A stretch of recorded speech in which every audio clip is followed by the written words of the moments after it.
নমস্কার বন্ধুরা, লক্ষ্মী কুটিরের রান্নাঘরের পক্ষ থেকে সবাইকে অনেক অনেক স্বাগত। এবার কড়াই বসিয়ে দিয়েছি, তেলটাও হয়ে গেছে। এবার ঢ্যাঁড়সকে দুই টুকরো করে কেটে জলে ধুয়ে আমরা কড়াইতে দিয়ে দিলাম। জলে ধুয়ে আগে ধুয়ে নিতে হয়, তারপর ঢেঁড়স কাটতে হয়। আমি তাই করব। স্বাদ মতো লবণ বা নুন দিয়ে দিলাম। সামান্য তেলে রং হবে।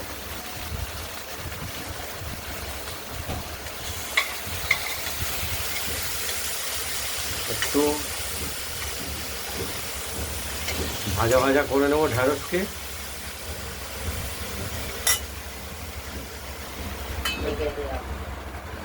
আমরা ঢ্যাঁড়সটাকে আরেকবার দেখে নিচ্ছি। নাড়া দিতে হবে তো বারবার, এই জন্য খুলতেই হবে না।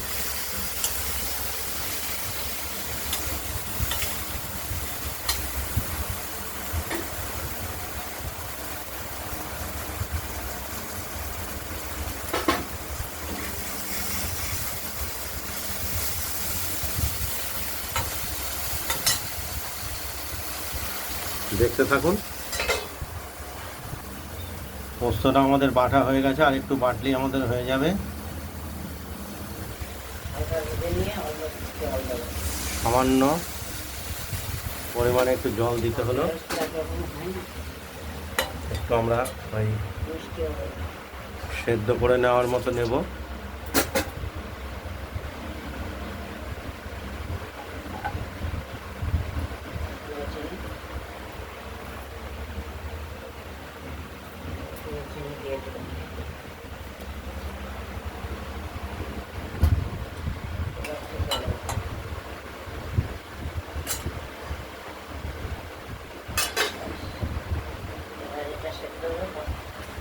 কড়াইয়ের ঢাকনাটি খুলে আমরা দেখে নিচ্ছি ঢ্যাঁড়সে যে জল দেওয়া হয়েছিল সেদ্ধ হয়ে গেছে। এবার পোস্তটা বাটা হয়ে গেছে, পোস্ত কাঁচা লঙ্কা এটা আমরা বাটিতে তুলে দিয়ে দিলাম।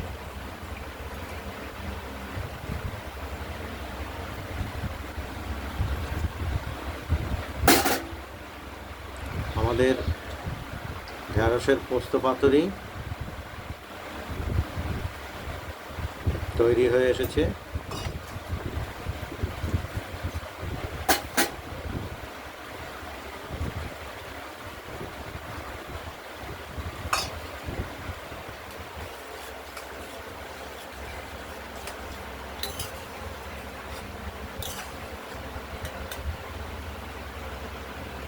খুবই সুস্বাদু একটি তরকারি ঢ্যাঁড়সের পোস্ত পাতুরি।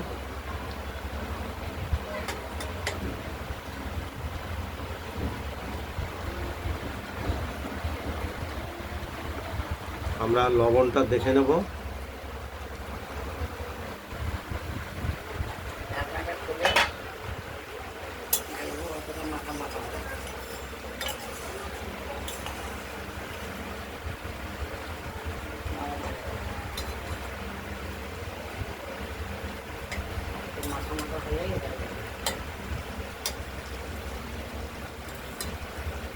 একটু মাখা মাখা হলেই রেডি হয়ে যাবে। ঢ্যাঁড়সে দিয়ে পোস্ত দিয়ে চচ্চড়ি বা পাতুরি।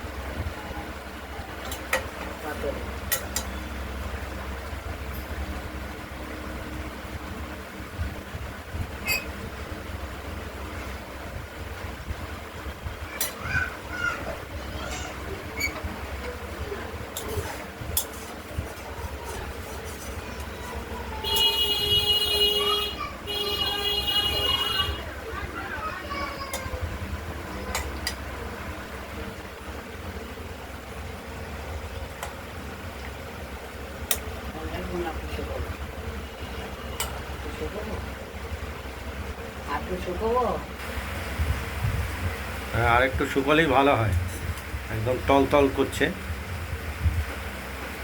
অবশ্য পরে অবশ্য টেনে নেবে।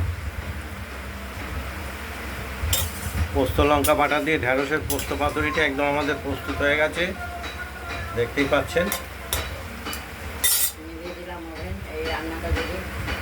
ভিডিওটা যদি ভালো লাগে শেয়ার করবেন, কমেন্ট করবেন। আর রান্নাবান্নাটা যদি ভালো লাগে তাহলে শেয়ার করবেন। আজকের মতো এখানে ভালো থাকবে, সুস্থ থাকবে, সাবধানে থাকবে। টাটা।